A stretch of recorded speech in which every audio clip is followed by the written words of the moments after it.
এখন আপনাদের যারা বিয়ে করছেন তারা বলবেন, আমি আপনাদেরকে একটা জিনিস এখানে স্বীকারোক্তি করবো, ফেরেশতারা আছে না নাই? আর আপনার দুই কান দত্ত দূরে খালি বেকার আছে না কামের মধ্যে আছে? হ্যাঁ, আমি যখন বলবো হুর সুন্দর না বউ সুন্দর, আপনারা যারা বিয়ে করছেন তারা বলবেন বউ সুন্দর। বলতে পারবেন না ভাইজান? আপনারা বলেন তো জান্নাতের হুর সুন্দর না বউ সুন্দর? মেয়ে মানুষরা বলতেছে কেবল একটা ওয়াজ হলো, এরা খালি হুরের ধান্দা করে। হুজুর কি ওয়াজ শুনাইছে, আর হুর নিয়ে পাগল হয়েছে দুনিয়াতে। নামাজের পরে দোয়া করে, আল্লাহ আমাকে একটা জান্নাত দিও, জান্নাত একটা হুর দিও। বউ খালি কান ফলাই, কি চালো রে না মনাদা শেষ করলি বল, স্বামী গো আল্লাহ জান্নাত দিবি, কিন্তু জান্নাতে কি চালেন? হুর রে। বউ কয় হুর কি? হুর হলো সুন্দরী, তোর মতন বেয়াসাই জানা। দুনিয়াতে ঠকছি মরার পর আর ঠকতে চাই না। এখন আপনারা বলেন, যে বউ আপনাকে ভাত পাক করে দেয়, কারেন্ট গেলে পাকার বাতাস করে, ফাটা পায়ে ভেজলিন মেখে দেয়, যে বউ আপনার জুতা মুছে দেয়, আপনার কত কাজ করে, আর সেই বউকে বাদ দিয়ে যদি হুর চান, আপনি বলেন তো বউ খুশি হবে না কষ্ট পাবে? বউ ফজরের নামাজ পড়ে দোয়া করতেছে, আল্লাহ তুমি আমাকে জান্নাত দিও, জান্নাত একটা হুরা দিও। স্বামী বলতেছে হুরা আবার কি? বউ বলতেছে সুন্দর একটা যুবক, তোমার মতন পাও ফাটা না, তুমি নেফো ছিড়ছো, আমার পাও ছিড়ছো। এই শীতের দিনে পাও ফাটা হলো বিলের মতন ধার, আর সেই পাও ফাটা ক্লিয়া বউ থাকে। ঘুমের মধ্যে হঠাৎ বইয়ের পায়ের উপর যখন পাও পড়ছে, চিরিয়া গেছে। বউ ঘুমোর থেকে লাভ দুটা বলতেছে, মহারণা মাফ করে দিলাম, তুমি একটা ল্যাপ পাল্টাও।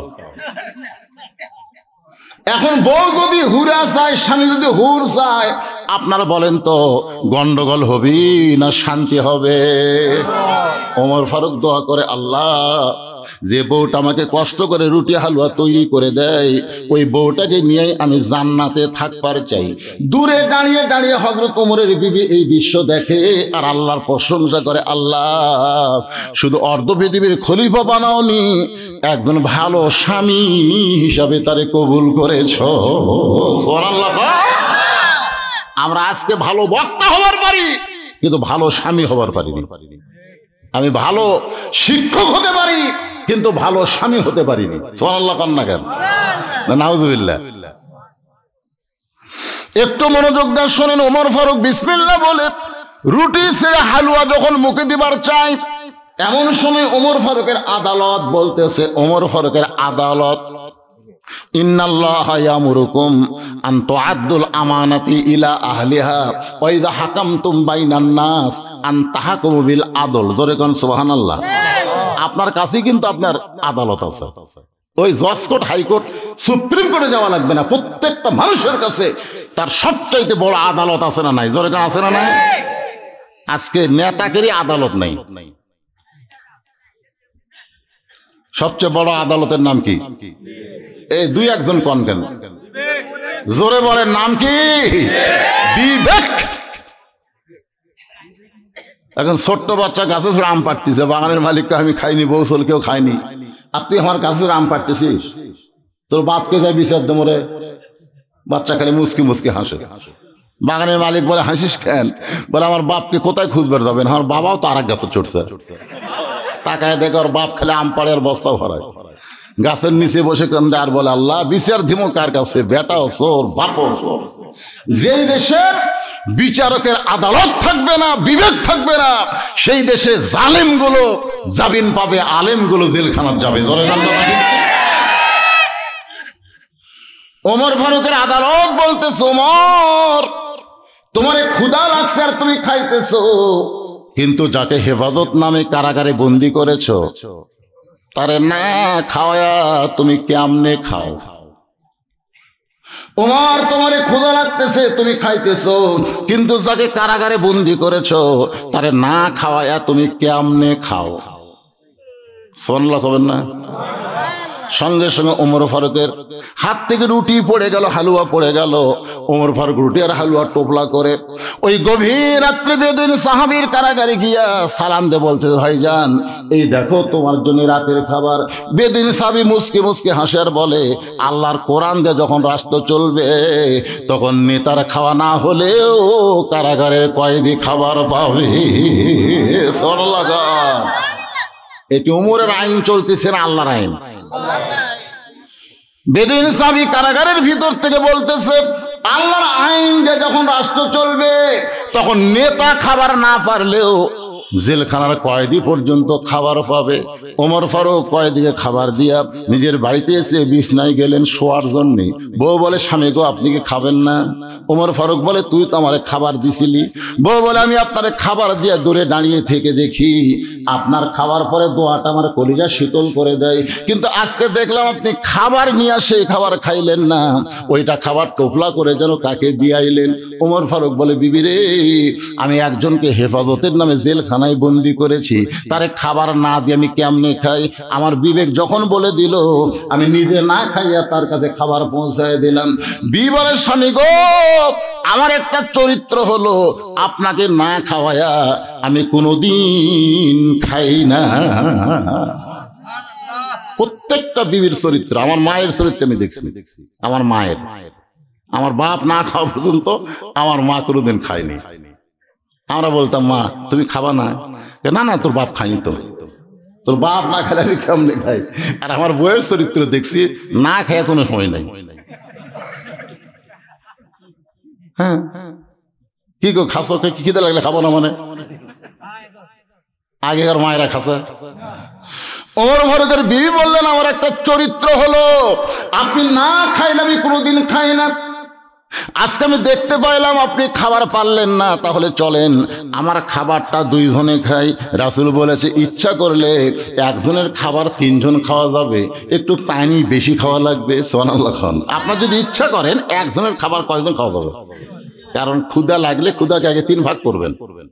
কয় ভাগ? 3 ভাগ করবেন। 1 ভাগ খাদ্য খাবেন, আর 1 ভাগ পানি পান করবেন, আর 1 ভাগ আল্লাহর জন্য ফাঁকা করবেন। তাহলে 1 খাওয়া কয় ভাগ হলো?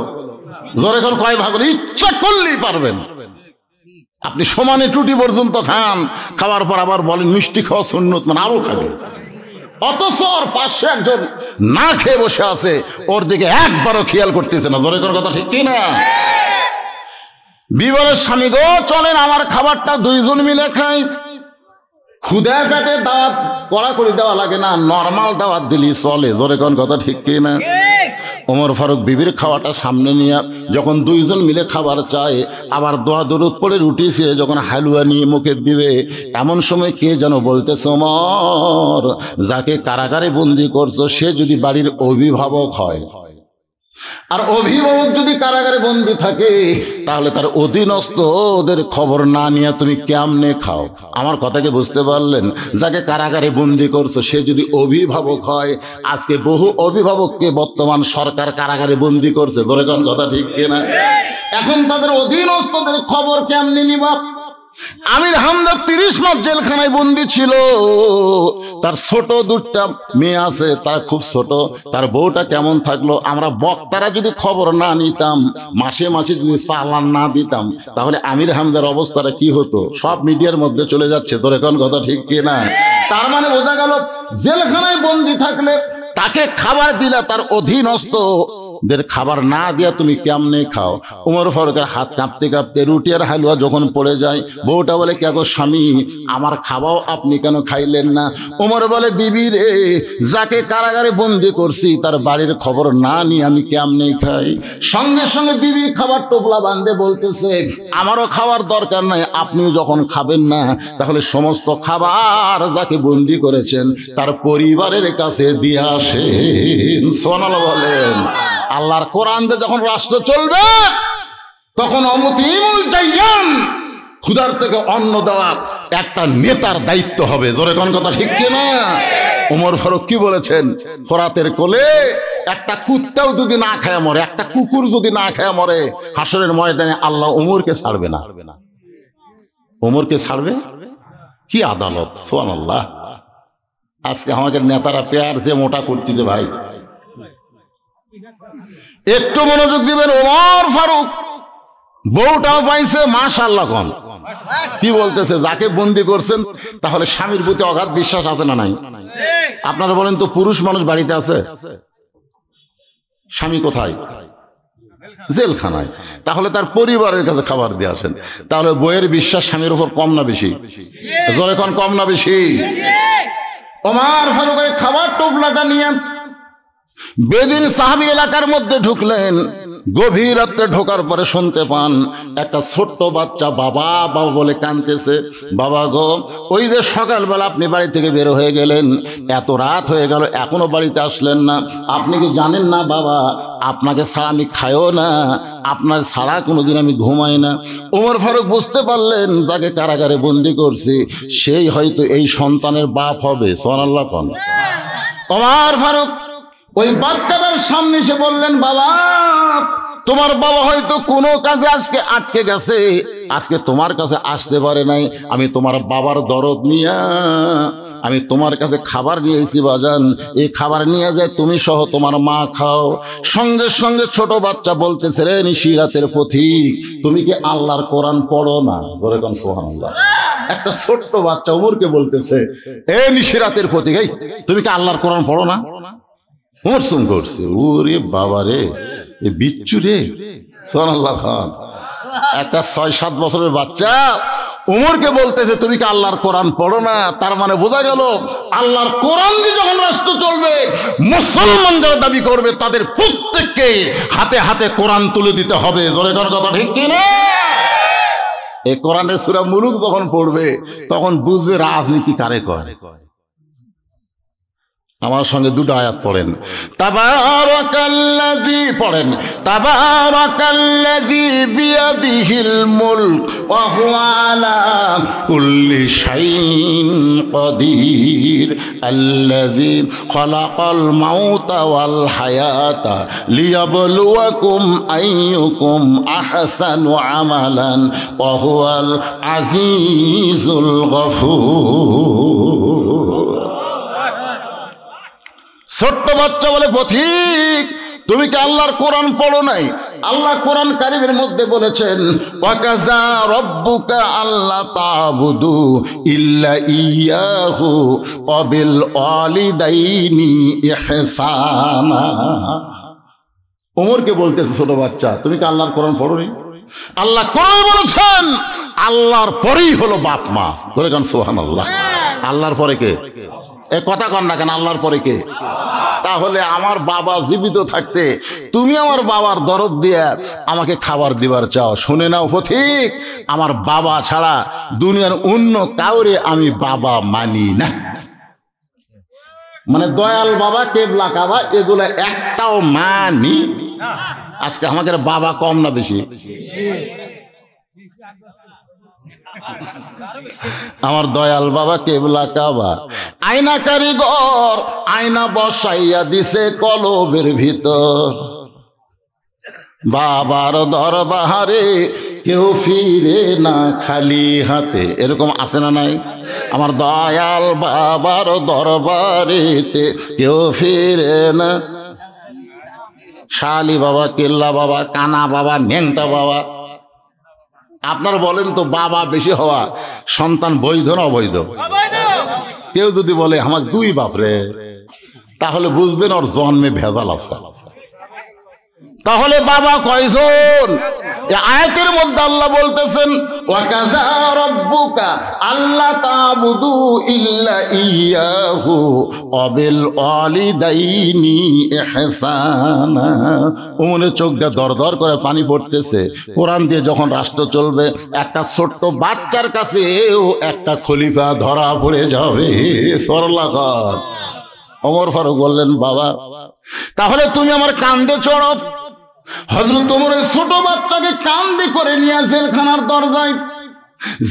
দরজায় গিয়ে বলতেছে, ওই ঘরের মধ্যে তোমার বাবা বন্দি আছে। এবার ছোট বাচ্চা জেলখানার দরজায় গিয়ে হুঙ্কার মারতেছে, বাবা কে তোমাকে জেলখানায় বন্দি করলো? একটা বার খালি তার নাম কও। আমি তাকে সাইজ করবো। জোরে কোন কি করব? কে তোমাকে জেলখানায় বন্দি করলো একটাবার তার নাম বলো, আমি তাকে সাইজ করব। ওমর ফারুক মুস্কি মুস্কি হাসতেছে। বাবা যখন বন্দি থাকবে তখন সন্তান এরকম হুঙ্কার মারলে বুঝতে হবে এরাই হলো বৈধ সন্তান। সুবহানাল্লাহ। আজকে বাপ বউ খাবার না দিলে বাপ মা খাবার পায় না। এই তুই কেমন মরদ, হ্যাঁ? বউ লেদে শহরের বাসার থাকো আর বাপ মা গ্রামের বাড়ির থাকে, তুমি কেমন মরদ? যে মা যে বাবা না খাইয়ে খাইয়ে তোমারে বড় করছে, ধরে কথা কর না কেন? আজকে সেই বাবার খেয়াল নেই, বউ যা কয় তাই। ওমর ফারুক দেখতেছে একটা ছোট্ট বাচ্চা হুঙ্কার মারতেছে, বাবা কে তোমাকে জেলখানায় বন্দি করছে, খালি নাম কও। সঙ্গে সঙ্গে বেদুইন সাহেব বললেন, বাজান রে, আমাকে যে জেলখানায় বন্দি করেছে তার নাম হলো হযরত ওমর। ছোট বাচ্চা জেলখানার দরজায় বসে পড়ে কান্দের, বলে বাবা ওই মহামানব যদি তোমাকে জেলখানায় বন্দি করে তাহলে তুমি অন্যায় করেছো। এখনই কি বলতেছে, নাম কও, আমি তাকে সাইজ করব। যে নাম কইছে জেলখানার দরজায় বসে বলতেছে, বাবা ওই মহামানব যদি তোমাকে জেলখানায় বন্দি করে তাহলে তুমি অন্যায় করছো। আচ্ছা হযরত ওমর যে মহামানব, এই শিক্ষাটা ওই ছোট বাচ্চারে কে দিছে? কথা কন না কেন, কে দিছে? আল্লাহ দিছে। এই যে বাপ বসে আছে জেলখানার, ওই বাপই দিছে। যখন রাত্রে ঘুমাই না তখন বেটা কি কয়, বাজার ঘুমায়, ঘুম ধরতেছেন আব্বু, তাহলে একজন মহামানবের গল্প শুনবো। সুবহানাল্লাহ বলে। আর আমরা কি দেই? মোবাইল দেখ, মোবাইল দেখ। এখন ছোট বাচ্চার হাতে মোবাইল দিচ্ছেন, আপনি বুঝবার পারতেছেন না এই মালটা বড় হলে কি হবে। আজকে ছোট বাচ্চা, যারা ছোট বাচ্চা শোনেন, একটা ছোট বাচ্চাকে আমরা মোবাইল ছাড়া কান্না থামার পারতেছি না। জোরে কোন কথা ঠিক আছে? ছোট বাচ্চা। তাহলে ওই যে যারা খাড়া হয়ে আছে ওরা কি করতেছে? তাহলে চিন্তা করতে হবে, মোবাইল এমন একটা পর্যায়ে আমাদের পৌঁছায় দিছে, এমন একটা জায়গায় আমাদেরকে নিয়ে গেছে, আমাদের ছেলেগুলোকে সংশোধন করতে গেলে আল্লাহর কোরআনের দরকার আছে না নাই? জোরে কোন আছে না নাই? ইন্নামাল মুমিনুনা আল্লাযীনা ইযা যুকিরাল্লাহু ওয়াজিলাত কুলুবুহুম ওয়া ইযা তুলিয়াত আলাইহিম আয়াতুহু জাদাতুহুম ঈমানাও ওয়া আলা রাব্বিহিম ইয়াতাওয়াক্কালুন। জোরে কোন আল্লাহু আকবার। যেই বলছে খালি নাম কয়, এই কথাগুলো খেয়াল করে শোনেন। আজকের মাহফিলের অতিথি সাহেব নেই, আচ্ছা ঠিক আছে। সেদিনও ভাই মনে হয় সাধু বাড়ি গেছিলেন নাকি? আচ্ছা, মানে আজকের মাহফিলের যিনি প্রধান অতিথি তিনি তো বুঝতেছেন সামনে 7 তারিখে নির্বাচন, ব্যস্ত থাকার কারণে প্রতিনিধি সেদিনও সাধু বাড়িতে ভাইকে আমি দেখছিলাম। আলহামদুলিল্লাহ উনি এসেছেন, হয়তো কিছুক্ষণ পরে কিছু কথা বলবেন, আমি তাকে মাইক দিব, অসুবিধা নেই। কিন্তু তার আগে যে কথাটা আমি বলতেছি একটু খেয়াল করে শুনুন। শুনতেছেন খেয়াল করে? তাহলে নাম কইছে, কি কয়? তাহলে নাম কইছে এখন বাপের পক্ষে না ওমরের পক্ষে? নাম শোনার সঙ্গে সঙ্গে হযরত ওমরের পক্ষে হয়ে বলতেছে, বাবা ওই মহামানব যখন তোমাকে জেলখানায় বন্দি করেছে তাহলে তুমি অন্যায় করেছো। ওই যে হযরত ওমর মহামানব, এইটা কিন্তু তার বাবাই তাকে শুনাইছে গল্পে গল্পে। আল্লাহ আমাদেরকে এমন একজন নেতা খলিফা হিসেবে দিছে, আমাদের নেতারে তুমি জানো। ছোট্ট বাচ্চা বলে, বাবা তাহলে নেতার কিছু বলেন। ওই বেদুইন সাহেব বলতেছে, তাহলে শোনো, আমাদের খলিফা হযরত ওমর রাত্রেবেলা ঘুমায় না, সারা রাত মানুষের দুঃখ কষ্ট দেখে। একদিন গভীর রাত্রে হযরত ওমর মদিনার অলি গলি ঘুরতেছে, হঠাৎ দেখতে পায় তাঁবুর মধ্যে কি যেন রান্না করতেছে। ছোট ছোট বাচ্চারা খালি কান্দে আর বলে, মা আর ক্ষুধা সহ্য করতে পারি না, তাড়াতাড়ি খাবার দাও। মা বলতেছে, গোস্ত সিদ্ধ হলেই তোমাদের খাবার দেব, একটু ধৈর্য ধরো। ইন্নাল্লাহা মা'আস সাবিরিন, ধৈর্যশীলদের সাথে কে আছে? কিন্তু ওমর ফারুকের আর ধৈর্য হলো না। দুম্বার গোস্ত হলে 8 ঘন্টা লাগবে, উটের গোস্ত হলে বড় বড় 1 ঘন্টা লাগবে। এত গভীর রাত হয়ে গেল তাও সিদ্ধ হয় না, এটা কি গোস্ত রে? ওমর ফারুক আস্তে করে তাঁবুর কাছে গিয়ে বললেন, মা মারে, এত গভীর রাত হয়ে গেল এখন পর্যন্ত গোস্ত সিদ্ধ হয় না, তোমার বাচ্চারা ক্ষুধার জ্বালায় কাঁদতেছে, তোমার কি অন্তরে একটু দয়া মায়া হয় না? মা বলতেছে পথিক তোমার রাস্তায় তুমি যাও, বর্তমানে যেই বিপদে আছি আমার আল্লাহ পর্যন্ত আমার দিকে তাকায় না। মানুষ যখন খুব কষ্ট হয় তখন কিন্তু আমি একবার আমার মুসল্লিদের বললাম, ভাই লাইলাতুল বরাতে আমরা সারা রাত জাগবার চাই। গরিবরা বলতে হুজুর যা সিন্নি সালাত আছে তাড়াতাড়ি দেন তো, আমরা নিয়ে যা ঘুম পারবো। আমি বললাম কেরে বারে আজকে সারা রাত একটু জাগলে আল্লাহ তাআলা বহু সওয়াব দিবে। আমরা হিসাব করছি হুজুর, সারা রাত আল্লাহ ফেরেশতা নিয়ে ধনীদের সম্পদের হিসাব করে, যখন ফজরের সময় হয় তখন ফেরেশতাকে আল্লাহ গরিবের কি আল্লাহ কাছে যা আসবে তা আমাকে কিছুই হয় না হুজুর, খামাখা রাত জায়গায় কি করবো। আমি বললাম তাহলে তোমরা যে বাড়ির যা ঘুমাবো পারবে কি করো হুজুর, আল্লাহ কিছু না দিলেও ভাঙ্গা ঘর থাকলে আমাদের ঘুম আছে হুজুর। আমি বললাম দেখো তুমি এই মসজিদের সবচাইতে গরিব মুসল্লি, তোমার ঘুম আছে। এই মসজিদের যে সবচাইতে ধনী মুসল্লি 3-4 বার হজ করছে। আমি বললাম মামা, তাকে মামা করে বলি, মামা আপনার রাতের ঘুমের খবর কি? মা বলতেছে বছর 4 হলে আমার ঘুম নাই। দেখছেন ধনী লোকের ঘুম নাই আর গরিব সারা রাত ঘুমায়। আল্লাহ তোমাকে ঘুমের যে শ্রেষ্ঠ নিয়ামত নামাকুল সুবাতা দিয়েছে, যার কারণে সারা রাত আল্লাহর ইবাদত করা দরকার। মুড ট্যাবলেট খায় তাও ঘুম ধরে না। আর গরিবেরা ইটা মাথা দিয়ে ঘুমায়, তারপরও তার লাখের সাউন্ড পাওয়া যায়। একটু মনোযোগ দিবেন। হযরত ওমর চোখের পানি নিয়ে বলতেছে মা তাহলে তোমার গোস্ত কি সিদ্ধ হবে না? মা বলতেছে ও পথিক তুমি কি জানো আমাদের বাড়ি হলো ইয়ামিন দেশে। আমরা শুনতে পাইলাম মদিনার নেতা হযরত ওমর অত্যন্ত ভালো মানুষ, আর সেই ভালো মানুষের দেশে এসে বিকেলবেলা তার কাছে যাবার চাইলাম, এত মানুষের ভিড়, আমি একজন অসহায় নারী তার কাছে যাইতে পারলাম না। আমি মদিনার মধ্যে তাঁবু টাঙ্গাইলাম। আমার 2টা সন্তান ক্ষুধার্ত, ওরা বারবার শুধু খাবার চায়। ওদেরকে সান্ত্বনা দেওয়ার জন্য আমি পাতিলের মধ্যে পানি আর পাথর দিয়েছি আর নিচে জাল দিচ্ছি, আর ওদেরকে শোনাইতেছি গোস্ত সিদ্ধ হলেই তোমাদের খাবার দিব।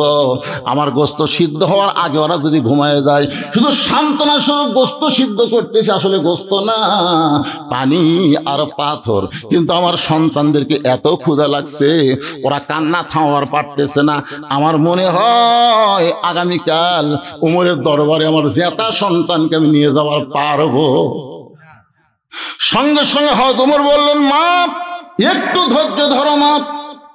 এক দৌড়ে বাইতুল মালের দরজায় সালামকে ডাক দিয়ে বললেন আবু সালাম তাড়াতাড়ি 1 বস্তা খাদ্য আমার কাঁধে তুলে দে। চাকর আব্দুল সালাম বলতেছে ইয়া আমির আল মুমিনিন কোথায় যাওয়া লাগবে খাদ্য নিয়ে? আমি যাব, আপনি আমির হয়ে কেন বস্তা নেবেন? আমি চাকর বস্তা নিবার চাই। ওমর ফারুক কান্দের বলে সালাম রে, একজনের পাপের বোঝা আর একজন নিতে পারে না, দে বস্তা আমার কাঁধে তুলে দে। খাবার বস্তা কাঁধে নিয়ে যখন ওমর ফারুক দৌড়ায়, পিছন দিক থেকে চাকর সালাম বলে ইয়া আমির আল মুমিনিন এত ওজনের বস্তা নিয়ে যদি আপনি পড়ে যান আপনার কষ্ট হবে। ওমর ফারুক কান্দের বলে রে, সময় মতো যদি যাবার না পারি তাহলে ওমরকে আল্লাহ জাহান্নামের আগুনে পুড়াইয়া দিবে। এই বলে হযরত ওমর এক দৌড়ে বস্তা নিয়ে তাঁবুর কাছে গিয়ে বলতেছে মা এই তাঁবুর মধ্যে খাবার আছে, তুমি রুটি আর হালুয়া তৈরি করো। মা রুটি হালুয়া তৈরি করে যখন ওমর ফারুকের হাতে দেয়, ওমর ফারুক 2টা এতিম বাচ্চাকে 2 উরাতের উপরে নিয়ে যখন হালুয়া আর রুটি ছিঁড়ে ছিঁড়ে মুখে দেয়, ওই 2 বাচ্চা ফ্যাল ফ্যাল করে ওমর দিকে তাকায় থাকে আর মুস্কি মুস্কি হাসে। ওমর ফারুক বলতেছে আল্লাহ এই অধমকে তুমি জাহান্নামের আগুন থেকে বাঁচায়া দাও। মা ভিতর থেকে বলতেছে কে অধম, কে জাহান্নামের আগুন থেকে বাঁচবে? আমি সারা জীবন সাধনা করেছি, তোমার মতো একটা ভালো লোক দেখতে পারি নাই, আজকে প্রথম দেখলাম। ওমর যদি খলিফা না হইয়া আল্লাহ তোমাকে খলিফা বানাইতো তাহলে মদিনা আল্লাহর জান্নাত হয়ে যেত। বাবা ওই মহামানব যদি তোমাকে জেলখানায় বন্দি করে থাকে নিশ্চয়ই তুমি অন্যায় করছো। তাহলে হযরত ওমর যে মহামানব এই কথার কিন্তু ওর বাবাই ওরে শুনেছে, ধরে কোন কথা ঠিক কিনা? আর এই কথা শোনার পরে যখন উমরের নাম শুনেছে তখন সন্তান কার দিকে? কি অন্যায় করছো বাবা তুমি আমাকে বলো, ওমর ফারুক কোন দিকে থাকে? আমি সেখানে গিয়ে তার পাও ধরা হলেও আমি তোমাকে জেলখানা থেকে বের করার চেষ্টা করব। বেদিন সাহেব বলতেছে বেটা রে, ওমর ফারুক পাও ধরার নেতা না, যে তুই পাও ধরলি আর তোর বাবাকে জেলখানা থেকে বের করে দিল, এ ধরা ধরে নেতা উমর না। তুই যদি তোর বাপকে বের করবার চাস তাহলে উমরের কাছে না যা, শিক্ষামন্ত্রী হযরত আলীর কাছে যা। জোরে কোন সুবহানাল্লাহ, জোরে কোন কি মন্ত্রী? একটু জোরে বলেন কি মন্ত্রী? হ্যাঁ, শিক্ষামন্ত্রী। আজকে আমাদের বাংলাদেশে শিক্ষামন্ত্রী আছে না নাই? বোঝা লাগবে ভাইজান যে 90% মুসলমান, আমরা কিন্তু শতকরা কয় ভাগ? 90% মুসলমান। হিন্দু 2-4 থাকতে পারে, থাক, অসুবিধা নেই, কিন্তু আমাদের ধর্মীয় শিক্ষা কি? আগে তো আমরাও প্রাইমারিতে পড়ছি, তখন তো আমাদেরকে প্রাইমারিতে কায়দা পড়াইছে আমপারা, তখন আমপারা বলতে সেবারা, সেবারা পড়াইছে প্রাইমারি। আর এখন ইরিং বিরিং তিরিং, একদম বাগদম ঘোড়াদম সাজে ঢাক ঢোলক ঝাঁঝর বাজে বাজতে বাজতে চললো ঢুলি, ঢুলি গেল কমলা ফুলি। আপনি জানেন ছোট বাচ্চারা হলো মাসুম, যা শিখাবেন তাই শিখবে। জোরে কথা দেখে না, ছোট বাচ্চারা হলো বেগুনা মাসুম। আর বেগুনা মাসুম বাচ্চাদেরকে আমাদের শিক্ষামন্ত্রী কোন শিক্ষা দেওয়া লাগবে এ ব্যাপারে তার গবেষণা করার দরকার আছে না? আল্লাহ রাসূল বলেছেন, খায়রুকুম মান তাআল্লামাল কুরআন ওয়া আল্লামাহু। ওই ব্যক্তি হলো পৃথিবীর সবচাইতে সম্ভ্রান্ত এবং দামি, যে আল্লাহর কোরআন শিখেছে এবং অপরকে কোরআনের শিক্ষা দেয়। শিক্ষামন্ত্রী হযরত আলী খালি উমরের সময় শিক্ষামন্ত্রী না, আল্লাহ নবী যখন মদিনার খলিফা ছিলেন, প্রেসিডেন্ট ছিলেন, তখনও আলী শিক্ষামন্ত্রী। আবু বকর রাদিয়াল্লাহু যখন মদিনার খলিফা ছিলেন, তখন শিক্ষামন্ত্রী হচ্ছেন হযরত আলী।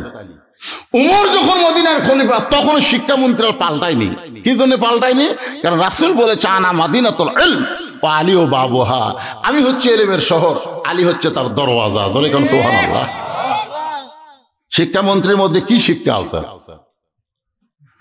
আলীর মধ্যে কি শিক্ষা আছে? খালি কোরআন।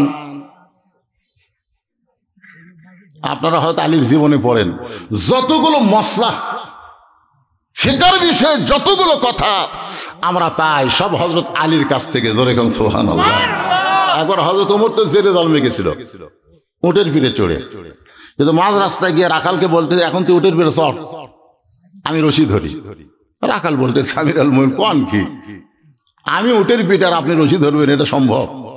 ওমর বলতেছে, পাগল, এখন রাস্তার মধ্যে কে কাঁদছে রে, তুইও যা, হুম তাই, এতক্ষণ তুই কষ্ট করছিস, এখন উটের ওপর আমি দড়ি ধরে যাই। কিন্তু এই ভাগে পড়তে পড়তে এই শেষটা হচ্ছে হয়তো ওমরের ভাগে। একে রশি ধরে জেরুজালেমের পাদদেশে, যে জেরুজালেমে এখন যুদ্ধ হচ্ছে, ওই জেরুজালেম খ্রিস্টানরা আইসে ওমর ফারুককে আভ্যর্থনা দিতে, কিন্তু এসে ওটের উপর যিনি বসে আছে তাকে ওমর মনে করে একটা চৌকিয়া এনে একজন পিঠ মোড়াতে বলতেছি, আমির আল মুমিনিন এই চৌকিয়ার উপর পা দেবেন, তার ওখানে পিঠের উপর পা দিয়ে আস্তে করে নামবেন। রাখাল ছোট বাচ্চার মতন কানতেস। জেরুজালেমের খ্রিস্টানরা বলে, আপনি কান্দেন কেন?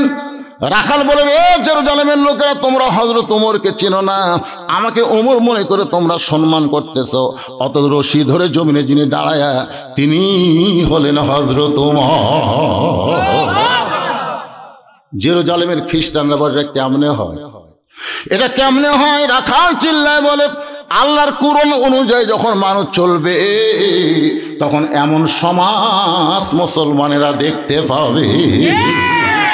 খ্রিস্টানরা বলতেছে, তাহলে খামাখা এই খ্রিস্টান ধর্মে আমরা থাকবো কেন? আমরা মুসলমান হওয়ার চাই। কিছুই লাগলো না, ওয়াজও করা লাগলো না, যুদ্ধ করা লাগলো না, হাজার হাজার খ্রিস্টান উমরের হাতে মুসলমান হয়ে গেল। জোরে করে সুবহানাল্লাহ। কিন্তু একজন আসলে বেঁকা, বেঁকা বোঝেন না? এখানে যত মানুষ আছে সবাইকে ফজর পড়বি তাই, আপনি যতই নামাজের ওয়াজ করেন তারপর আমি বেঁকা বেঁকাই না। এটাও যে এক মুরিদের ওয়াজ আছে, আমার ওয়াজে শুনছেন, পীর সাহেবের কাছে গিয়ে বলে, হুজুর আমি জিন হাজির করা শিখবো। তো দোয়া দৌড় দিচ্ছে, ওই বাড়িতে এসে চোখ বন্ধ করে যেই দোয়া পড়ছে জিন হাজির। যিনি বলতে, হুজুর আমার ডাকলেন কেন? আমি কিন্তু বেকারের চাই না, কাজ দেন। তা বলে, হ্যাঁ ভাঙ্গা বাড়ি চাঙ্গা করে দে। জিন ভাঙ্গা বাড়ি চাঙ্গা করে দিছে, বলতেছে এখন কাজ দেন। বলে, অনেক ভালো ভালো খাবার এনে দে। জিন ভালো ভালো খাবার এনে দিছে, এখন বলতে, জিন হুজুর আমার কাম দেন, অনেক টাকা লাগবে রে, এনে দে যা। টাকা পয়সা যখন মুখের সামনে স্তূপ করে দিছে, জিন বলে, আমার কাজ দেন। বলে, আমার তার কোনো কাজ নাই। জিন বলে, কাজ দিবার না পারলে আপনি ঘাড় ভাঙবো, কারণ আমি বেকার থাকবার চাই না, কাজ চাই। মুরিদ মারছে পীরের কাছে দৌড়, পীর কই দৌড়ে আসকে বলে, এমন এক জিন হাজির হয়েছে, হুজুর খালি কাজ চাই, আমার তার কাজ নেই। বলে, জিন কোথায়? ওই আসতেছে। জিন আসার পরে পীর সাহেব বলতেছে, আমার মুরিদের নাই কিন্তু আমার আছে। জিন কয়, তাহলে কাজ দেন হুজুর। বলে, কুত্তার বেকা না, সোজা কর যা। জিন টানে সোজা হয়, ছাড়া দিলেই বেকা হয়। জিন কয় এমন কাম পানোরে কিয়ামত হবে কিন্তু সোজা হবে না। জোরে কোন কথা ঠিক কিনা? আমাদের বাংলাদেশে এমন কিছু শ্রোতা আছে ভাই, যে অ্যাঙ্গেলেই তাকে ওয়াজ শোনেন ওই আর মুসলমান না হয়ে এক দৌড়ে পাদ্রির কাছে গেছে। পাদ্রি মানে খাজা বাবা। হুজুর বসা বসা জিকির করতেছেন, মদিনার উমর এসে সব মুসলমান বানাছে। পাদ্রি উমর ফারুকের কাছে এসে বললেন, ও মুসলমানের খলিফা ওমর, আমি পাদ্রিও মুসলমান হবার চাই। ওমর ফারুক বললেন, তাহলে পড়েন লা ইলাহা ইল্লাল্লাহু মুহাম্মদ রাসূলুল্লাহ। পাদ্রি বলতেছে, ওদের মতো অত সহজেই মুসলমান হব না, আমি মুসলমান হব যদি আমার 4টা প্রশ্নের উত্তর দিবার পারো। ওমর ফারুক বলে, পাদ্রি রে কি প্রশ্ন? বলে 1 নম্বর প্রশ্ন হলো, এমন কোন জায়গা সূর্যের আলো একবার পড়েছে কিয়ামত পর্যন্ত আর কোনোদিন পড়বে না, ওই জায়গার নাম বলতে হবে। আমার 2 নম্বর প্রশ্ন হলো, কবরও জীবিত লাশটা জীবিত, ওই কবরের নাম লাশের নাম বলতে হবে। আমার 3 নম্বর প্রশ্ন হলো, 2 ভাই একই সঙ্গে যমজ জন্মগ্রহণ করছে, আবার বহু বছর পর একসঙ্গেই 2 ভাই মরছে, কিন্তু এক ভাইয়ের চাইতে 100 বছরের বড়, এই 2 ভাইয়ের নাম বলতে হবে। আমার 4 নম্বর প্রশ্ন, এমন কোন কারাগার যেখানে কয়েদি নিঃশ্বাস নিবার পারে না এরপরও জীবিত থাকে। ওমর বলে, পাদ্রি ভাই তোমার প্রশ্নের মতো আমি জীবনেও শুনি নাই, উত্তর কেমনে দিব? পাদ্রি বলতেছে, তাহলে মুসলমান হতে পারলাম না। ওমর ফারুক জেরুজালেম থেকে যখন মদিনাত ফিরে আসলেন, হযরত আলী সাক্ষাৎ করতে গিয়ে থেকে ওমরের মনটা ভার। বলে, আমির আল মুমিনিন জেরুজালেমের খবর কি? বলে, সব খ্রিস্টান মুসলমান হয়েছে, একটা পাদ্রি মুসলমান হলো না। তো হইল না কেন? বলে, 4টা প্রশ্ন করছে, আমি উত্তর দিতে পারিনি। বলে, কি প্রশ্ন করছে? বলে, 1 নম্বর প্রশ্ন হলো, এমন কোন জায়গা সূর্যের আলো একবার পড়ছে কিয়ামত পর্যন্ত পড়বে না। আলী বলতে এটা হলো, মুসা আলাইহিস সালাম যখন দরিয়া পার হচ্ছে, তখন আল্লাহ তাআলা দরিয়াকে রাস্তা বানাই দিল, ওই সময় সূর্যের আলো পড়েছে। আর ফেরাউন যখন পার হওয়ার ছিল, ওই যে মিলে গেল, কিয়ামত পর্যন্ত ওই জায়গায় সূর্যের আলো আর কোনোদিন পড়বে না। উমর চুল করছে, ওরে বাবা রে। 2 নম্বর প্রশ্ন, এমন কোন কবর জীবিত লাশটাও জীবিত? আলী বলতেছে, কবর হলো মাছ আর লাশ হলো ইউনুস আলাইহিস সালাম। ওমর বলে, আলী রে 3 নম্বর প্রশ্ন হলো, 2 ভাই যমজ একই সঙ্গে জন্মগ্রহণ করছে, বহু বছর পর একই সঙ্গে তাদেরকে হত্যা করা হয়েছে, কিন্তু এক ভাইয়ের সাথে 100 বছরের বড়, এই 2 ভাইয়ের নাম জানতে চাই। ও আলী বলতেছেন, এক ভাইয়ের নাম হলো ওজাইর আলাইহিস সালাম, আর এক ভাইয়ের নাম হলো আজিজ আলাইহিস সালাম। উমর সিল্লাহ বলে, আলী রে এমন কোন কারাগার কয়েক নিঃশ্বাস নেবার পারে না তারপরেও জীবিত থাকে? আলী বলতেছে, মায়ের উদরে সন্তান নিঃশ্বাস নেবার পারে না, এরপরও আল্লাহ তাআলা জীবিত রাখে। এমনি শিক্ষামন্ত্রী যা, আমার যদি কারাগার থেকে বের করার চাস তাহলে শিক্ষামন্ত্রী আলীর কাছে যা। কারণ আমি যেখানে 3টা ওয়াজ করেছিলাম, নবীর সব সাহাবী ছিল কিন্তু শিক্ষামন্ত্রী ছিল না। যদি থাকতো তাহলে আমার কারাগারে ঢোকা লাগতো না, আমার গলা ফুলের মালা দিত। সুবহানাল্লাহ। এখন এই ছোট বাচ্চা শিক্ষামন্ত্রীর হযরত আলীর বাড়ির দিকে রওনা দিচ্ছে। এখানে রাইকে আমি ভাইকে এখন মাইক দিচ্ছি, কারণ আমার ওয়াজ তো খালি শুনবেনি তো ওনার আবার তো একজন ওটা বসে করবেন না, খুব বেশি লম্বা কথা বলে না, সেদিন সাথে সাথে চালু করবে। যারা দাঁড়িয়ে আছেন আপনার বসেন, তো আর যারা বসে আছেন একটু জমে বসেন ভাই, আল্লাহর হস্তে। কার হস্তে? 2-4 জন উঠে গেছে, তো ওরা আবার আসা পিছনে জায়গা নেবে, সামনে আর পাবে না। এই জন্য জায়গা পরিবর্তন করেন। 2 জায়গা আপনার জান্নাতের সাক্ষী হবে। সুবহানাল্লাহ বলেন। এটা যে জান্নাতের বাগান, আপনাদের কি বিশ্বাস হয়? এই যেটা রিয়াজুল জান্নাত, বেহেশতের টুকরা, বিশ্বাস হয়? তাহলে বিশ্বাস হলে 2 জায়গা আপনার জান্নাতের সাক্ষী হবে। আপনি যেখানে বসেছিলেন মনে করছেন উষুম হয়েছে, আর একটি বসে ঠান্ডা লাগবে, তা না। হ্যাঁ, এই জন্যেই আপনারা একটু জায়গা পরিবর্তন করে সামনে চলে আসেন, আল্লাহর রাস্তায় আসেন। যারা চলে গেছে ওরা সবাই পিছনে জায়গা পাবে, আর সামনে আসবে না। লা ইলাহা লা ইলাহা ইল্লাল্লাহ, জোরে লা ইলাহা লা ইলাহা ইল্লাল্লাহ, লা ইলাহা ইল্লাল্লাহ, লা ইলাহা ইল্লাল্লাহ, লা ইলাহা। হচ্ছে না? মহব্বতে আল্লাহর জিকির করতে হবে, অন্তর থেকে লা ইলাহা ইল্লাল্লাহ লিকুল্লি শাইইন সিগালাতুন সিগালাতুল কুলুবি যিকরুল্লাহ। যদি আপনার অন্তরকে পরিষ্কার করতে চান আল্লাহর জিকির ছাড়া সম্ভব নয়। আপনি কাপড় পরিষ্কার করেন না কি দিয়া? সাবান দিয়া, সোটা দিয়া। এখন সোটা তো আর নাই, গুঁড়া সাবান দিয়া। তাহলে আপনার অন্তর পরিষ্কার করার মাধ্যম হচ্ছে আল্লাহর জিকির। তো মাঝে মধ্যে জিকির করতে কি সমস্যা হয় আপনাদের? ওই জিকির তো ভালোই পারেন। হ্যাঁ, আমি শুনছি তো যে আপনার এলাকায় ওই জিকির খুব ভালো হয়, 2-3 দিন পর্যন্ত হয়, তারও বেশি হয়। তা এই জিকির করতে অসুবিধা কি? এই জিকির করলে কি লাভ? এই জন্য মাঝে মধ্যে একটু জিকির হচ্ছে, একটু চাপার জন্য ভাই, বোঝেন না? ফাঁকা রাখলে হবে না তো। আপনারা যখন উঠে যাচ্ছিলেন তখন সভাপতি সাহেবের মন খুবই খারাপ। জি জি জি, মন খুবই খারাপ। আমাকে একটা স্লিপ দিয়ে কয়, হুজুর কিছু একটা আদায় করা দরকার, যেভাবে যাওয়া শুরু হলো। আমি কইলাম ভাই, একটা লোকও যাবে না, যারা গেছে ওরা আবার ফেরত আসবে, ঠিক কিনা বলেন? সব আমার দেখা 38 বছরের দেখা, এরকম একটু করে, একটু ওটা বসা না করলে মাজা ঠিক আছে কিনা দেখা লাগবে না? হাঁটু মাটি সব জমে গেল কিনা ঠান্ডায়, একটু ওটা ওরা ট্রাই করতেছে। এই জন্য যারা গেছেন তারা আবার চলে আসতেছে ইনশাল্লাহ। আপনি একটু জমে বসেন আর জিকির করেন লা ইলাহা ইল্লাল্লাহ, লা ইলাহা ইল্লাল্লাহ মুহাম্মাদুর রাসূলুল্লাহ সাল্লাল্লাহু আলাইহি সাল্লাম। কোন জায়গায় ওয়াজ রাখছে মনে আছে আপনাদের? ওই ছোট বাচ্চা কি মন্ত্রীর কাছে যাচ্ছে? আরো জোরে। শিক্ষামন্ত্রীর কাছে একটা ছোট বাচ্চা যাবে, একটা শিক্ষামন্ত্রী তার কাছে যাচ্ছে। কোন প্রোটোকল মেনটেন করতেছে নাকি? কাউকে ধরাধরি করা লাগবে নাকি? এখন একটা এমপির কাছে যাইতেও চামচা লাগতেছে। জোরে কোন কথা ঠিক, কথা কন না। আর তুইয়া মুইয়া দেশ না রে, বাংলাদেশের মতন 96টা দেশের শিক্ষামন্ত্রী। সুবহানাল্লাহ। ছোট্ট বাচ্চা গিয়া দেখে শিক্ষামন্ত্রীর দরজায় 2জন যুবক দাঁড়িয়ে আছে। 2টা যুবক দাঁড়িয়ে আছে, চাঁদের চাইতেও তারা সুন্দর, যাদের নাম হলো হাসান আর হোসাইন রাদিয়াল্লাহু তাআলা আনহুমা। আপনারা জানেন প্রত্যেক জুম্মায় ইমাম সাহেব সানি খুতবার মধ্যে আপনাকে শুনাই, আপনারা শোনেন নাকি? কি বলে? সাইয়্যিদুশ শাবাবে, আমি যেভাবে বলতেছি এইভাবে বলে, সাইয়্যিদুশ শাবাবে আহলিল জান্নাহ হাসান হোসাইন রাদিয়াল্লাহু তাআলা আনহুমা। জান্নাতি যুবকদের সর্দার হবে 2 জন, একটার নাম হলো হাসান আর একটার নাম হলো হোসাইন। ধরে এখন সুবহানাল্লাহ। এই সময় তো মজার কথা আসতেছে। আচ্ছা ঠিক আছে, ঠিক আছে।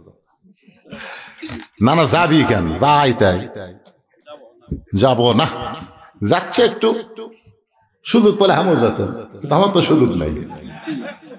হ্যাঁ, ডাক্তার কইছে 1-8 ঘন্টা পর পর আপনি পেশাব না করলে কিন্তু কিডনি ড্যামেজ হয়ে যাবে, মানে ডায়াবেটিস। যে যখন ওয়াজ করি তখন পেশাবের নিচের দিকে একটা ঝাঁকি পড়ে, 1 ঘন্টা পর পর করা লাগবে। মানে 1 ঘন্টা পর পর পেশাব করবার গেলে আমাকে আমরা দাওয়াত দিবেন, এর সময় শেষ নেই, আর পারবি না রে।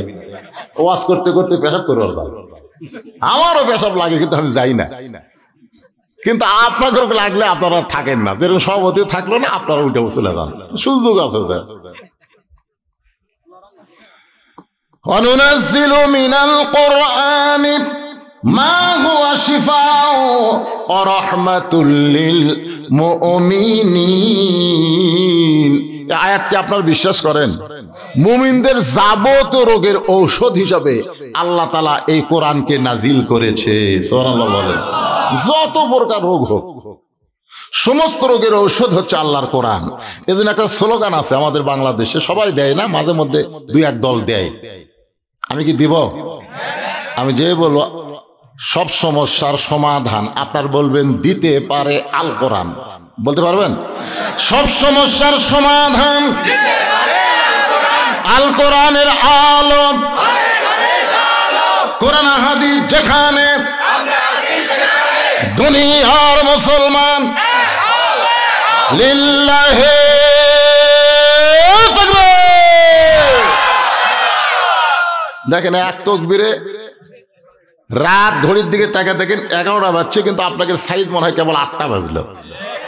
তকবীর দিলে মানুষের ঘুমও চলে যায়, শরীরের মধ্যে ক্লান্তি আল্লাহ দূর করে দেয়। কিন্তু শয়তান বেজার হয়, শয়তান খুবই বেজার। যত জোরে তকবীর মারবেন তত দূরে দৌড় দেয়। আল্লাহ রাসূল বলে এত জোরে তকবীর দিবা শয়তান দৌড়াইতে দৌড়ে তার পাছা দিয়া বাতাস বের হবে, পিছন দিকে কি বের হবে? বাতাস বের হবে। মাশাআল্লাহ, আপনার স্লোগান জোরেই দিয়েছেন। এবার এসেন হযরত আলীর দরজায়। দুইজন যুবক দাঁড়িয়ে আছে। এই দুইজন যুবক হলো হাসান আর হোসাইন। ছোট্ট বাচ্চা দুই যুবককে সালাম দিয়ে বলতেছে, এটা কি শিক্ষামন্ত্রীর বাড়ি? এটা কি শিক্ষামন্ত্রীর বাড়ি? এই লাঠি বেশ করে,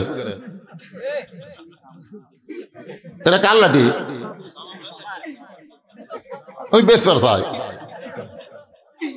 সামনে বাচ্চা, ভালো মতো শোনো। তোমার মতনই ছোট বাচ্চা, তোমার বয়স কয় বছর? না না, এই যে পুচকে একটা সামনে আছে, এর মতোই হবে ওর বয়স। সুবহানাল্লাহ কন না কেন? বেদুইন সাহাবীর সন্তান 6 থেকে 7 বছর। 7 বছরের সন্তান শিক্ষামন্ত্রীর দরজায় গিয়ে দুইটা যুবককে বলতেছে, এটা কি শিক্ষামন্ত্রীর বাড়ি? হাসান হোসেন বলতেছে, এইটা হলো হযরত আলীর বাড়ি। সেই বাড়ি আমি গেছি, আমি আল্লাহ আমাকে দেখার তৌফিক দিছে। এই বাড়িটা আছে মদিনায়, এখন নাম দিছে মা ফাতেমার বাড়ি। কার বাড়ি? সাঙ্গানা, ভাঙ্গা। শিক্ষামন্ত্রীর বাড়ি হলো ভাঙ্গা। চৌকিদারও নাই, পুলিশও নাই, দুই বেটা থাকে দাঁড়ায়। সুবহানাল্লাহ কন না কেন? সঙ্গে সঙ্গে হযরত আলী ঘর থেকে বের হয়ে এসেছে। ছোট্ট বাচ্চাকে বলতেছে, এত ছোট মানুষ তুমি শিক্ষামন্ত্রীর খোঁজ করো কেন? ছোট্ট বাচ্চা বলতেছে, হযরত ওমর আমার বাবাকে জেলখানায় বন্দি করেছে, আপনি না হলে আমার বাবাকে জেলখানা থেকে বের করা বড় কঠিন। আলী বলতেছে, ওমর ফারুকের মতন মহান ব্যক্তি যদি তোমার বাবাকে জেলখানায় বন্দি করে, দুনিয়ার কোনো শিক্ষামন্ত্রীর উপায় নাই, তাকে জেলখানা থেকে বের করবে। সুবহানাল্লাহ খান। হযরত আলী বলতেছে, ওমর ফারুকের মতন মহান ব্যক্তি, জোরে গান কি ব্যক্তি, যদি তোমার বাবাকে জেলখানায় বন্দি করে, আলীর মতন শিক্ষামন্ত্রীর কোনো উপায় নাই। তারপরে তুমি ছোট মানুষ, আল্লাহর নবী ছোট মানুষকে স্নেহ করেছে। সুবহানাল্লাহ। আল্লাহ নবী কিন্তু হাদিসে বলে, ছোটদেরকে তোমরা স্নেহ করো আর বড়দের সম্মান করো, আর একের বয়স সামঞ্জস্য হলে মহব্বত করো। সুবহানাল্লাহ বলেন। তাহলে ছোটদের কি করো? স্নেহ করো। নবী কি করছে না খালি কয়ে গেছে? হযরত ওমর বলতেছি, ইয়া রাসূলুল্লাহ, আসরের নামাজে প্রথম রাকাতে 3 বার সুবহান রাব্বিয়াল আলা কইলাম, কিন্তু দ্বিতীয় সিজদায় 100 বার সুবহান রাব্বিয়াল আলা কই, তাও যে মাথা তোলেন না। আল্লাহ রাসূল বলেন, ওমর দ্বিতীয় সিজদায় মাথা তুলতে চাইছিলাম 3 বার বলার পরে, কিন্তু দুইটা পবিত্র আমার পিঠের উপরে এমন ভাবে বসে পড়ল, আমি তাদের এত স্নেহ করি, আল্লাহ তাআলাও তাদেরকে মহব্বত করেন, যার কারণে সিজদা থেকে মাথা তুলতে পারলাম না। এই দুইজনের নাম হলো হাসান আর হোসাইন। জোরে কান সুবহানাল্লাহ। আল্লাহ রাসূল ছোট বাচ্চাদের স্নেহ করছেন, আমাদেরও করা দরকার। হযরত আলী ছোট বাচ্চাকে স্নেহ করে মহব্বত করে ওই বাচ্চার সঙ্গে জেলখানার দরজায় বেদুইন সাহাবীকে দেখে বলতেছে, ভাইজান এমন কি ওয়াজ করেছ যে ওয়াজ করার কারণে তোমাকে জেলখানায় বন্দি করেছে? সঙ্গে সঙ্গে বেদুইন সাহাবী বললেন, মাত্র 3টা ওয়াজ করেছি। জোরে কোন কয়টা? 1 নম্বর ওয়াজ হলো ইন্নী উহিব্বুল ফিতনা, 2 নম্বর ওয়াজ হলো ইকরাহুল হক, 3 নম্বর ওয়াজ হলো আশহাদু মা লাম আরা। এই 3টা ওয়াজ করার কারণে ওমর ফারুক সমস্ত সাহাবী এত খেপে গেছে যে খেপে যাওয়ার কারণে আমাকে হেফাজতের জন্য জেলখানায় বন্দি করেছে। সঙ্গে সঙ্গে হযরত আলী বললেন, আল্লাহু আকবার। ওয়াজ শোনার পরে কে তাকবীর দিছে? আলী তাকবীর দিছে। আজকে মাঝে মধ্যে বক্তার ওয়াজে তাকবীর হয় না? জোরে কেন হয় কি হয় না? আমি নিষেধ করি, বেশি বেশি তাকবীর দিলে ওরা আবার খেপে যায়, মনে হয় হুজুর কিভাবে মারতেছিল, তার এত তাকবীর হয় কে? কিন্তু ওয়াজের মতন ওয়াজ হলে তাকবীর দিবার কোয়া লাগে না, এমনি বার হয়। তোর এখন কথা ঠিক কিনা? এমন 3টা ওয়াজ শুনেছে হযরত আলী, তাকবীর এমনি বার হয়ে গেছে। হযরত আলী বলতেছে, এত সুন্দর এত দামি ওয়াজ তুমি করেছো, এ ওয়াজ শোনার পরে তোমাকে জেলখানায় বন্দি করলো। তার মানে ওমর ফারুক সাহাবী, তারা ওয়াজ শুনেছে ঠিকই, কিন্তু ওয়াজটা বুঝবার পারে নাই। ওয়াজটা কি করতে পারে না? বুঝবার পারে নাই। সঙ্গে সঙ্গে ছোট বাচ্চা হযরত আলীর হাত ধরে বলতেছে, শিক্ষামন্ত্রী যদি আমার বাবার পক্ষে যায়, তাহলে দুনিয়ার কোন ওমর আমার বাবাকে জেলখানায় বন্দি রাখতে পারবে না। সরাল্লাহ না কেন? আপনারা বলেন তো, হযরত আলীর খালি শিক্ষাই বেশি না শক্তিও বেশি? কিরকম শক্তি? আইরে বাঘ কুলাই কামুজ দুর্গের দরজা যেটা লাগাতে লাগে 70, খুলতে 70 জন মানুষ লাগে, সেটা বানাতে ঢাল। ওটি বাঘের খাওয়া আসা। আল্লাহর সিংহ আসাদুল্লাহিল গালিব, ইসলাম গালিব করার ব্যাপারে আলীকে বলেছেন আল্লাহর সিংহ। জোরে খান সুবহানাল্লাহ। তাহলে খালি শিক্ষামন্ত্রী নয়, এটা শক্তিমন্ত্রী কোয়া যায়। জোরে খান কথা ঠিক কিনা? হযরত আলীর মতন মহান ব্যক্তি যদি আমার বাবার উকিল হয়, দুনিয়ার কোন ওমরের আদালতে আমার বাবাকে আর বন্দি রাখতে পারবে? ছোট বাচ্চাকে হযরত আলী সঙ্গে করে ওমর ফারুকের দরবারে। ওমর ফারুক তখন মজলিস শুরা সাহাবীদের নিয়ে গল্প করতেছিলেন, কিন্তু হযরত আলীকে দেখার সঙ্গে সঙ্গে ওমর ফারুক বললেন, আপনি কেন? বলে, এই ছোট বাচ্চার বাপকে আপনি জেলখানায় বন্দি করছেন, এই কারণেই আপনার কাছে ছোট বাচ্চাকে সঙ্গে করে নিয়ে আইছি। ওই বাচ্চা এক দৌড়ে গিয়ে ওমর ফারুকের কপালে চুম্বন দিলেন। জোরে কারণ সুবহানাল্লাহ। আলী বলতেছে, এই পাগলা, কার কপালে চুম্বন দিলি? এই তোর বাপকে জেলখানায় বন্দি করেছে। ছোট বাচ্চা কান্দের বলে, এই মানুষটাই গভীর রাত্রে আমাকে কান্দে করে আমার বাবা জেলখানার দরজায় পৌঁছায়া দিছে। এই মানুষটাই গভীর রাত্রে অর্ধ পৃথিবীর খলিফা আমার কান্দে করে আমার বাবার দরবারে পৌঁছায় দিস। ওমর ফারুক বললেন, আলী ভাই, আপনি না এসে যদি আমারে ডাকতেন আমি আপনার কাছে যাইতাম, কারণ আল্লাহ নবী দুনিয়া থেকে বিদায় নেওয়ার পরে আমরা সমস্ত সাহাবী আপনাকে ওস্তাদের মতো সম্মান করি। সরাল্লাহ না কেন? কার মতন? ওস্তাদ। আপনারা বলেন তো, ওস্তাদের সম্মান ইসলামে আছে না নাই? কিন্তু আমাদের বাংলাদেশত শিক্ষকের সম্মান নাই, কিন্তু শিক্ষক না যদি ওস্তাদ কয় সেই সম্মান, কিন্তু শিক্ষকে আকডম বাগডম পড়ালে সম্মান করবি, আর যদি আলিফ বা তাসা পড়ায় হাই রে সম্মান। ভাই ওস্তাদ বলতে যে কেরে নোমান, এই তুই মরুফির মধ্যে যাওয়া আসা করিস মাদ্রাসায়, তোর পায়ের যে স্যান্ডেল জুতে নেই। হুজুর গরিব মানুষ কেমনে নিব? ওস্তাদ বলে, মাদ্রাসা ছুটি হলে তুই আমার কামরাত যাবি। মাদ্রাসার ছুটি হলে নোমান ইবনে সাবেত হুজুরের কামরায়, হুজুর চৌকির তল থেকে এক জোড়া কাপড়ের জুতা বের করে বলতেছে, এই জুতা পুরাতন হয়ে গেছে আর আমি পায়ে দেই না, তোরে দিলাম, তুই পায়ে দিয়ে আগামীকাল থেকে মাদ্রাসায় চলে আসবি।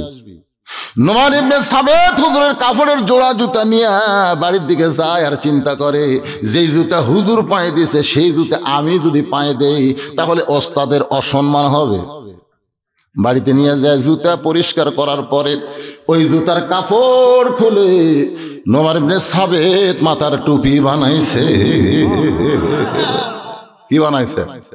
টুপি বানায় পরদিন মাদ্রাসায় হুজুর তাকে দেখে যা আসলো তাই, কালো খালিফা আজও খালিফা, ও আমার পুরান জুতা যদি ফেলে দিচ্ছে, মনে মনে চিন্তা করতেছে, আমার পুরান জুতা বলে তুই ঘৃণা করে পাওয়া দিস, মাদ্রাসা ছুটি হলে তুই আমার কামরাত যাবি। গতকাল ছিল নরম, আজকের ভাষা কি? কিন্তু ওস্তাদকে সম্মান করার জন্য নোমান ইবনে সাবেত যতই গরম হোক না কেন, তারপরেও মাদ্রাসার ঘরে ওস্তাদ চোখের তল থেকে চামড়ার চাবুক বের করে সমানে মার শুরু করলেন। মারতে মারতে এক সময় বলতেছে, আমার যদি টাকা থাকতো তাহলে নতুন এক জোড়া জুতা তোরে কিনা দিতাম, টাকা নাই বলে পুরাতন জুতা দিলাম, আর জুতা ফাইলা দিয়া বাড়িতে গিয়া আজকে খালি পায়ে মাদ্রাসায় আইলি, এই রাগ করে তোরে মারতেছি, তুই যে কিছুই বলিস না। নোমান ইবনে সাবেত বলে, হুজুর আপনি খালি আমার পায়ের দিকে তাকান, একটা বার কি আমার মাথার দিকে দেখবেন না? ওস্তাদ মাথার দিকে তাকায় বলে, কি দেখবো? নোমান ইবনে সাবেত বলে, হুজুর যেই জুতা আপনি পায়ে দিচ্ছেন আপনাকে এত সম্মান করি, সেই জুতা আমি কেমনে পায়ে দিব? ওই জুতার কাপড় দিয়া সারা রাত আমার মাথার টুপি বানাইছি। ওস্তাদ বুকের মধ্যে নিয়ে বলে, পাগল রে, আমার জুতার কাপড় দিয়ে টুপি বানাইলি, একটা বার যদি আমারে বলতি তাহলে আমি তোকে এত মারতাম না। নোমান ইবনে সাবিত বলে, হুজুর কয়েকদিন আগে আমি স্বপ্নে দেখলাম আল্লাহর কোরআন শিখতে আইসা কোনো ছাত্র যখন পিটন খাবে ওই জায়গায় জাহান্নামের আগুন কোনোদিন লাগবে না। হুজুর আমাকে আরো মারেন। ওস্তাদ বুকের মধ্যে নিয়ে বলে, নোমান রে, আমি তোর প্রতি খুশি হইয়া তোরে দোয়া করে দিলাম, আল্লাহ যেন জগৎ বিখ্যাত আলেম তোরে বানায় দেয়। এই নোমান ইবনে সাবিত আর কেউ না, ইনি হলেন ইমামে আজম আবু হানিফা। এখন বলেন, ইসলামে ওস্তাদের সম্মান আছে না নাই? আলী বলতেছেন, এই ছেলের বাচ্চাকে, এই ছেলের বাবাকে আপনি কারাগারে বন্দি করছেন। ওমর ফারুক বলে, আলী রে, এমন তিনটা খারাপ ওয়াজ করেছে যার কারণে সমস্ত সাহাবী রাগ থেকে বাঁচানোর জন্য আমি তাকে হেফাজতে কারাগারে রাখছি। আলী বলতেছে, তিনটা খারাপ না, বরং তিনটা সব চাইতে দামি ওয়াজ করছে। সুবহানাল্লাহ। ওমর ফারুক বলে, আলী তুমি যদি ছোট বাচ্চার বাবার পক্ষে যাও বাধ্য হতে হবে তোমাকেও জেলখানায় বন্দি করতে। আলী বলতেছেন, তা না মরা, এটা কি আমরা বক্তার কথা যাব না আল্লাহর কোরআনের দিকে যাব? ফিতনা হবে না ভাইজান, ফিতনা হবে না যদি আমরা কোরআন হাদিসকে গ্রহণ করি। জোরে কোন কথা ঠিক কি? বক্তা কি ওয়াজ করলো, আমি এটা মাপার জন্য কোরআনের কাছে যাবো, হাদিসের কাছে যদি ঠিক থাকে আলহামদুলিল্লাহ, ব্যাটিক হলে নাউজুবিল্লাহ, শুনছি ঠিক আমল করা যাবে না। এখন হযরত আলী কি বুঝায় আর উমরেরা কি বুঝলো, এই বুঝটা আল্লাহর কোরআন থেকে কি আমরা নিব? কারা কারা নিবেন? দুই হাত তুলে আল্লাহকে দেখান। লিল্লাহি তাকবীর। আচ্ছা, এইটা বলতে যদি আরো 8 ঘন্টা লাগে, না না 2 ঘন্টা লয়, মনে করেন কমপক্ষে 8 ঘন্টা ধরেন, বেশি লাগলে লাগবে, তো তাহলে কি আপনারা উঠে যাবেন? কারা কারা উঠে যাবেন না? 2 হাত তুলে দেখেন তো দেখি, 2 হাত তুলে। ওই যে মুরব্বী হাত তুলে না। আচ্ছা, হাত নামান। আপনারা কি মনে করছেন যে আমার চোখ পড়তেছে না? মাশাআল্লাহ। আমাকে 10টা মিনিট এই মসজিদের জন্য একটু গামছা কালেকশন করা লাগবে। বাজান কি একটা দায়িত্ব দিয়া থছে। এখন আপনার কাছে ব্যাগ বা গামছা গেলে আপনারা কারা কারা টাকা দিবেন না তার একটা হাত তোলেন। তার মানে সবাই দিবে আলহামদুলিল্লাহ। 50, 100, 200, 500 যে যা পারেন, ব্যাগ আপনাদের কাছে যাচ্ছে আল্লাহর রাস্তায়। ব্যাগের মধ্যে পকেটে, এই ছেলে রে, কত টাকা ইন্টারনেট কিনতে ফুরালে, হ্যাঁ আজকে একটু মসজিদের জন্য তোমরা দাও বাবা। আর এখানে অনেক লোক আছে যারা 5,000, 10,000 দিবে, তারা এই বিজ্ঞাপনের মধ্যে অনেকের নাম আছে। অনেকে এরাবার আমি শুনলাম যে ভালো দামি গাড়িতে চললে বাসের মধ্যে কিন্তু টিকিট করা লাগে না, টিকিট কাউন্টারে হয়। জোরে কোন কথা ঠিক কিনা? এর আবার কাউন্টারে কিছু কাম সারছে। তা আলহামদুলিল্লাহ, যে যা করছেন আলহামদুলিল্লাহ। এখানে যদি কেউ থাকেন 5,000, 10,000 টাকা, কার স্ত্রী? জিয়া ভাইয়ের মাহফিল মসজিদ। আর সবচাইতে খারাপ জায়গা হলো মেলা। وقال الذين كفروا لا تسمعوا لهذا القرآن والغوا فيه لعلكم تغلبون। এই ছেলেরা, এই পিছনে যে রানা আছে বসো তো, তোমরা বসো বসো বসো, সবাই বসো। অত্যন্ত গুরুত্বপূর্ণ কথা। আলী কি বুঝলো, উমররা কি বুঝলো, সব সাহাবী সহ আমাকে বোঝা লাগবে না? একটু মনোযোগ দিয়ে শোনেন।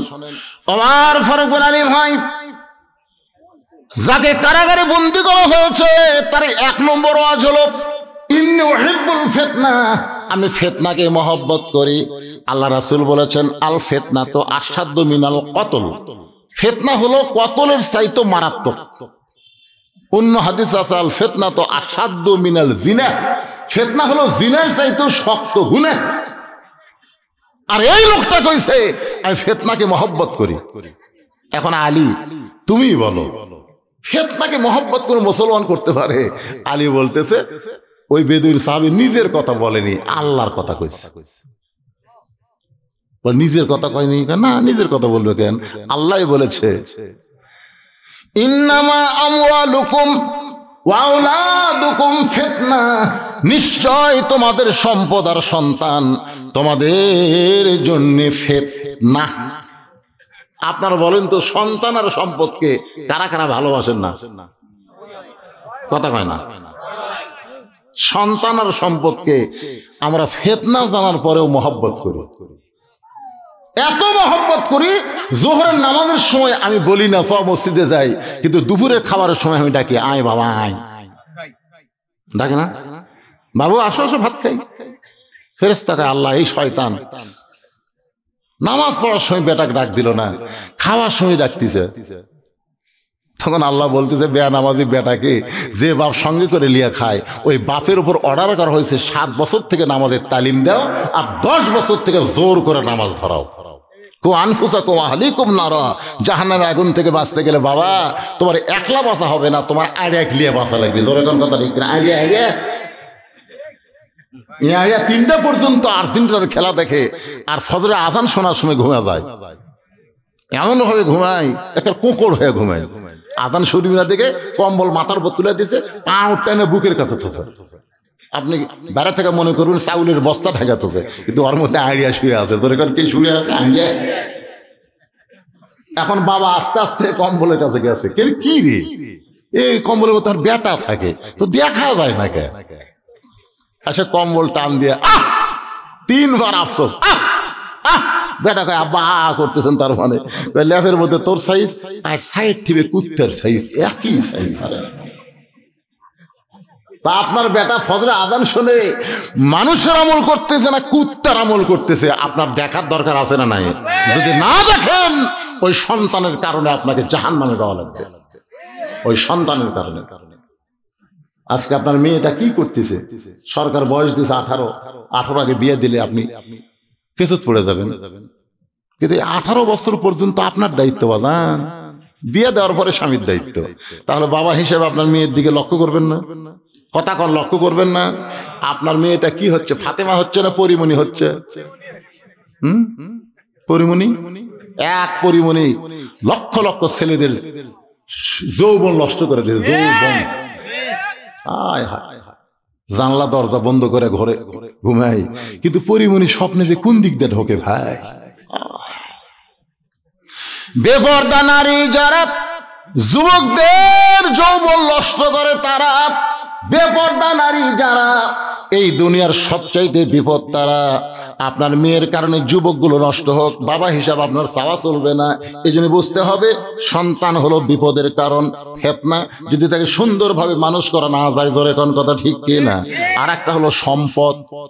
পকেটে টাকা আছে 500, 200, 100, আপনার ব্যাগের মধ্যে দিলেন 10। কয় টাকা? দেখেন, আপনি নিজেই বিপদ করলেন। ফেরেশতা বলতেছে, আল্লাহ এর কান্দর থাকে কি কর্ম? এর পকেটে 500 আছে, 200 আছে, 100 আছে, এলা লোড ধরেনি, একটা কোনা ছেঁড়া 10 টাকা তোমাকে দিছে। আপনারা যে ব্যাগের মধ্যে টাকা দিলেন, এটা কাক দিলেন? কথা কয় না। মসজিদে দান মানে সরাসরি আল্লাহর কুদরতি হাতে দেওয়া। তা আপনার পকেটে 500, 200, 100 দিয়ে 10 টাকা দিচ্ছেন, আপনি কি রহমতের মধ্যে না বিপদের মধ্যে? কথা কন না কেন? আল্লাহ কোরআনে বলেছে, লান তানালুল বিররা হাত্তা তুনফিকু মিম্মা তুহিব্বুন। তুমি সবচাইতে যেটাকে মহব্বত করো ওটা আল্লাহ রাস্তায় দাও। তা আপনি পকেটের মধ্যে 500 বেশি মহব্বত করেন না 10 টাকা বেশি মহব্বত করেন? তা আপনি দিছেন কোনটা? 10 পড়ছেন বিপদে। ওই 500 টাকা কালকে ডাক্তারের কাছে যাবি, উষ্টা খাবি রে তুই, উষ্টা এমন পড়া পড়বো তোর মানুষ ঘুরে যাবি। আরে 500 দিয়ে খাওয়া আছে, 50,000 খবর হবো। এই জন্য রাসূল বলেছে, সাদকাতু তারুদ্দুল বালা, দান সাদকা করলে আল্লাহ বালা মুসিবতকে রদ করে দেয়, বালা মুসিবতকে দূর করে দেয়। জোরে করে সুবহানাল্লাহ। লোকটা সম্পদ আর সন্তানকে মহব্বত করে, এই কারণে লোকটা বলেছে আমি ফিতনাকে মহব্বত করি, ইন্নু হিব্বুল ফিতনা। ওমর কান্দের বলে, আলী রে, আমরা তো বুঝতে পারি নাই, আমরা শাব্দিক অর্থ দেখেছি, কিন্তু ভিতরের খবর আমাদের জানা নাই। সুবহানাল্লাহ। লোকটা যে ওয়াজ করলো ইকরাহুল হক, আমি হককে পছন্দ করি না, অথচ আল্লাহ কোরআনে বলেছেন ওয়াতাওয়াসাউ বিল হক, হকের কথা বলতে হবে। এটা কার কথা? আরো জোরে বলেন। হকের কথা বলতে হবে, হক পথে চলা লাগবে। কুল জাল হক ওয়া যাহাকাল বাতিল ইন্নাল বাতিলা কানা যাহুকা। আজকে হকের পথে যদি চলতে চান তাহলে মামুনুল হকের মতন মামুনুল হক, জোরে কোন কি হক? আর বাপের নাম কি? আজিজুল হক। দেখেন পিছনে হক থাকার কারণে বাপ বেটা দুটাই জেল খাটছে। খাটেনি? আজিজুল হক জেল খাটেনি? শাইখুল হাদিস ইয়ার কি মারা মানুষ না রে, বাংলাদেশের লক্ষ লক্ষ আলেমের ওস্তাদ, জোরে করে সুবহানাল্লাহ। মামুনুল হকও কিন্তু শাইখুল হাদিস। দেখেন হকের খবর কি বউলিয়া ধরা পড়ছে, সাংবাদিক বলতেছে কাবিন আছে। এখন আমরা কয়জন বউ কাবিন সাথে বউলিয়া ঘুরি, তখন আপনি যখন বউলিয়া যান শ্বশুর বাড়ি, কাবিন সাথে থন।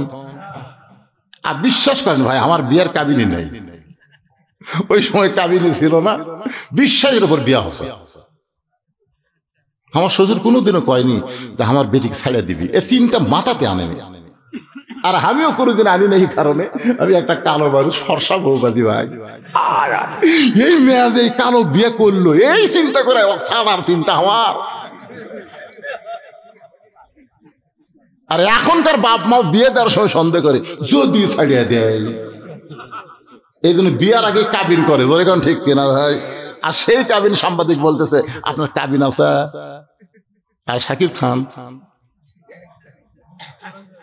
খালি যদি পরিমণি আর এই বুবলি বাচ্চা নিয়ে মিডিয়ার সামনে না আসলো হনি, শাকিব খান ফেরেশতা থাকলো নি, ধরে কোন কথা ঠিক কিনা? এই শালা হলো এক নম্বর লুচ্চে। বিয়া ছাড়াই 2 বছর সন্তানের ভাব। আপনারা কোন তবু সরকার কি মরিয়ম, বুবলি কি মরিয়ম? তো ওর কে বেড়াত হচ্ছে কে?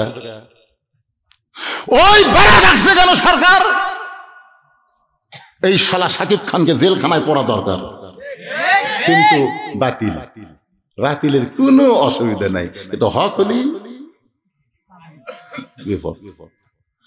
অতএব হক, হকের কথা আল্লাহ বলতে বলেছেন, হক পথে থাকতে বলেছেন, সেই হককেই পছন্দ করে না। এই লোকটা বলেছে ইকরাহুল হক, আমি হককে পছন্দ করি না।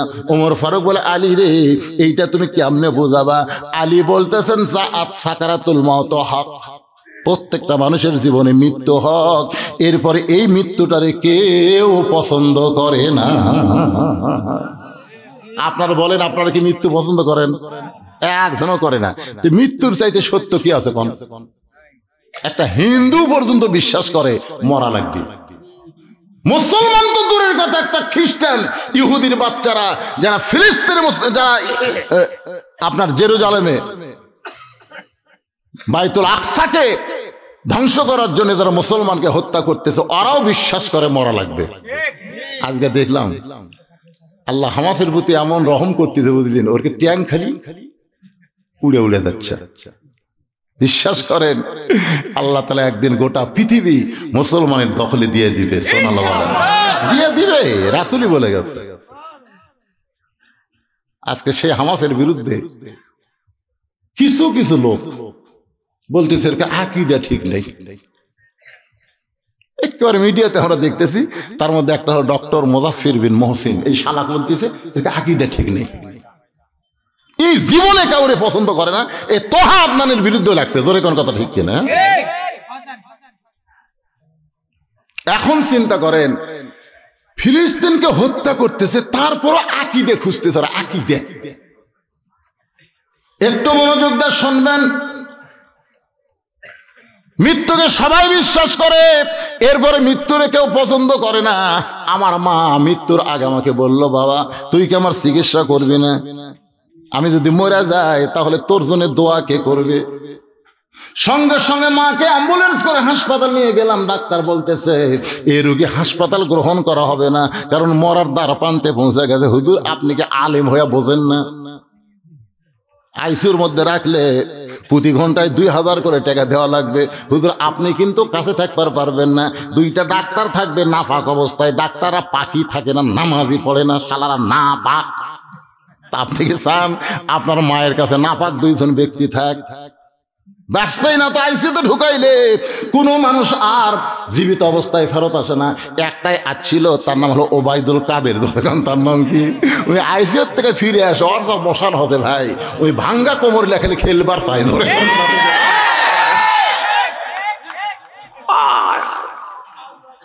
মনে করতেছে আমি বলতে আর মরবো না।